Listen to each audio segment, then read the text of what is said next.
अस्सलाम वालेकुम। आज जो एक कहानी है जी, जिसका नाम है पहाड़ी गांव का वो घर जो हर रात जागता था। तो चलिए शुरू करते हैं हम लोग इसको। कहते हैं कि पहाड़ों के दरमियान छोटा सा गांव था, जहां सर्दियों की रातें बहुत लंबी और खौफनाक होती थी। गांव के आखिरी सिरे पर एक पुराना लकड़ी का घर था। लोग उसे जागता घर कहते थे। ये इसका नाम है, जिसे लोग कहते थे जागता घर, यानी कि घर जागता रहता है। कहा जाता था कि उस घर में कई साल से कोई नहीं रहता, लेकिन हर रात ठीक 12 बजे उसकी ऊपर वाली खिड़की में रोशनी जलती, दरवाज़ा आहिस्ता से खुलता और अंदर से किसी के चलने की आवाज़ आती।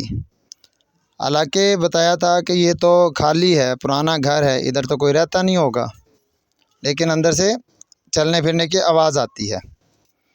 गांव का नौजवान हारिस इन बातों पर यकीन नहीं करता था। एक रात शदीद बर्फ़बारी हो रही थी। हारिस अपने दोस्त सलमान के साथ घर वापस जा रहा था कि अचानक सलमान रुक गया। हारिस, देखो। दोनों ने पहाड़ी की तरफ देखा। वीरान घर की खिड़की में वाकई रोशनी जल रही थी। हारिस ने कहा, आज चल कर देखते हैं कि हकीकत क्या है। दोनों टॉर्च लेकर घर की तरफ चल पड़े।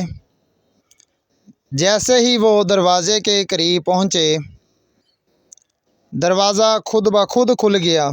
यानी कि घर में तो कोई रहता नहीं था, लाइट भी है और दरवाज़ा खुद यानी कि खुल गया। अंदर मुकम्मल अंधेरा था। फिर ऊपर से आवाज़ आई, ठक ठक ठक, जैसे कोई आहिस्ता आहिस्ता चल रहा हो। सलमान ने कहा, हमें वापस जाना चाहिए।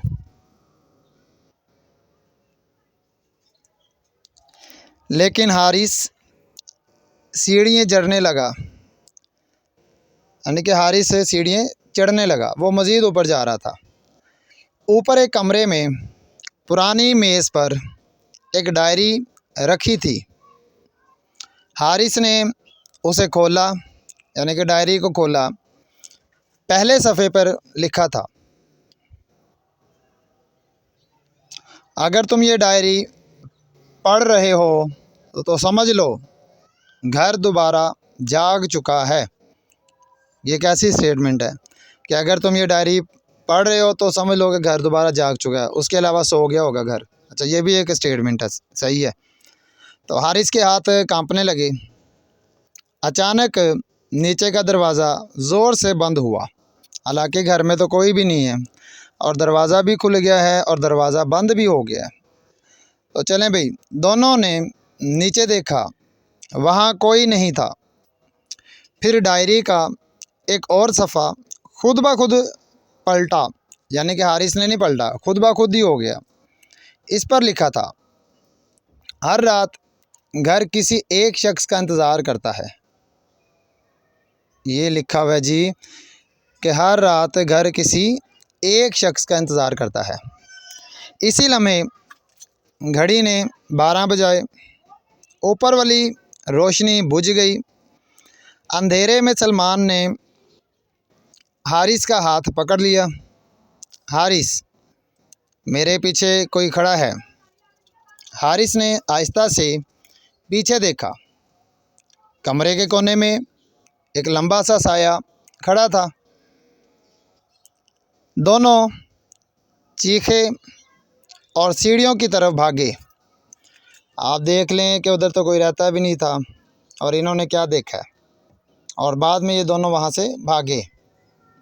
लेकिन सीढ़ियों वहाँ नहीं थी। इनकी जगह एक बंद दीवार थी। हारिस ने घबराकर डायरी का आखिरी सफ़ा खोला। वहाँ सिर्फ़ एक जुमला था, घर से निकलने का रास्ता। वो लिखा हुआ है जी कि घर से निकलने का रास्ता वही है जिस रास्ते से तुम अंदर आए थे। एक ही रास्ता है, यानी कि जो अंदर आए हैं उधर से ही बाहर जाना है, इसके अलावा कोई रास्ता नहीं बाहर जाने का। लेकिन याद रखो, तुम दोनों अंदर एक साथ नहीं आए थे। ओहो, एक साथ ही आए थे दोनों दोस्त। हारिस और सलमान दोनों तो अंदर आए हैं और यहाँ पे लिखा हुआ है कि एक साथ नहीं आए थे। हारिस ने सलमान की तरफ देखा। उसका क्या मतलब है? सलमान खामोश था। फिर हारिस को अचानक कुछ याद आया। घर के दरवाजे तक आते वक्त सलमान इससे तकरीबन 50 कदम पीछे था, यानी कि साथ नहीं था, लेकिन कमरे में तो दोनों हैं। अच्छा, तो वो दोनों एक साथ अंदर कैसे आए कि सलमान 50 कदम पीछे और हारिस दरवाजे के पास था, तो दोनों एकदम इकट्ठे कैसे अंदर आए? ये बड़ा सवाल है। हारिस ने फ़ौरन सलमान की तरफ देखा। सलमान के चेहरे पर अजीब मुस्कुराहट थी। वो बोला, क्योंकि मैं सलमान नहीं हूँ। अचानक कमरे की रोशनी जल गई। हारिस के सामने सलमान गायब था। वहाँ सिर्फ़ एक पुरानी तस्वीर रखी थी। तस्वीर में एक नौजवान खड़ा था और नीचे तारीख़ लिखी थी। सलमान उस घर में 15 साल पहले लापता हुआ। आज ये सलमान और हारिस दोनों हैं और लिखा हुआ है कि ये 15 साल पहले लापता हुआ घर में। अच्छा भाई, तो हारिस के हाथ से डायरी गिर गई। इसी लम्हे नीचे का दरवाज़ा खुला। सुबह गांव वालों ने हारिस को घर के बाहर बेहोश पाया, मगर सलमान का कोई निशान नहीं था। दोनों इकट्ठे दरवाजे खोल के अंदर आए थे, अंदर ही रहे, लेकिन बाद में बताया उन्होंने। और इस रात के बाद घर के ऊपर वाली खिड़की में 2 रोशनियां जलने लगी, एक हारिस के लिए और दूसरी सलमान के लिए। तो प्यारे बच्चों, ये थी आज की कहानी। कहानी अच्छी लगी हो तो इसे लाइक करें, इसे शेयर करें, सब्सक्राइब करें। अल्लाह हाफिज़।